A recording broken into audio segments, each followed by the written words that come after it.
हो र तपाईँको बुढा त कति सोझो है। म भए त तपाईँलाई रानी बनाएर राख्थेँ।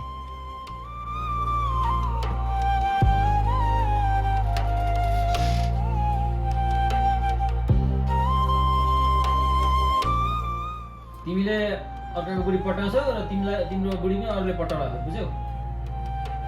दाइले ठिक भन्दै हुनुहुन्छ। तिम्रो चालै ठिक छैन। अस्तिदेखि म हेरिरहेको छु। ए दाइ के हुन्छ र अलिअलि बोल्दा रमाइलो त हो नि। हेर भाइ, अरूको घर बिगार्नेले आफ्नो घर कहिले सप्लिँदैन बुझ्यौ? हामी परदेशी त्यसै त हामी बन्धनमा छौँ। आफ्नो चरित्र जोगाऊ है। हो नि त अजय, हामी पैसा कमाउन आएको।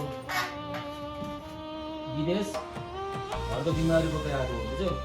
अरूको बुढीसँग गफ गर्नु, भिडियो कलमा बोल्नु आएको नि। तिमी पनि आफ्नो परिवारमा ध्यान दिनु। घर परिवार छोराछोरी छोडेर परदेश आएको छौ। हेर दाइ, घरमा भाउजू हुनुहुन्छ, छोरी छे, यस्तो चालले त हुँदैन त घर। ए मलाई पनि थाहा छ हौ, ल्याङ नगर न। छोरीको भविष्य बिग्रिन्छ बिग्रिँदैन दाइ भन्नु त?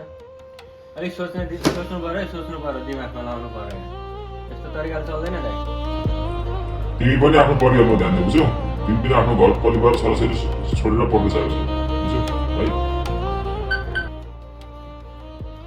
दाइ आज तपाईँले भन्नुभयो, आज मेरो आँखा खुल्यो। ठिक भन्नुभयो तपाईँले। आज मलाई पस्ताव हुँदैछ दाइ।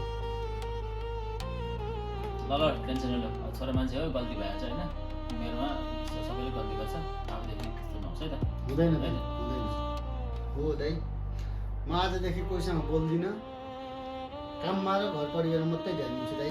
अरूको ताक्दा आफ्नो घरको ल्याउरो अरू कसैले ताक्न सक्छन्। बेलामै होस् पुऱ्याउँ। बेलैमा होस् पुर्याउँ। सबैलाई यो भिडियो मार्फत मेसेज दिएको छ है, समाज सुधारौँ। समाज सुधारको लागि यसमा यो नसोच्नु म कोहीसँग बोलेको, मैले अभिनय मात्रै गरेको हुँ। मेसेजको लागि हजुरहरूलाई भिडियो कस्तो लाग्छ कमेन्ट गर्नु होला, सेयर गर्नु होला। भिडियो मन परेमा सेयर गर्नु होला। धन्यवाद। नमस्ते। फेरि पनि यस्तो भिडियो चाहनुहुन्छ भने कमेन्ट गर्नु होला। नमस्ते। All the best.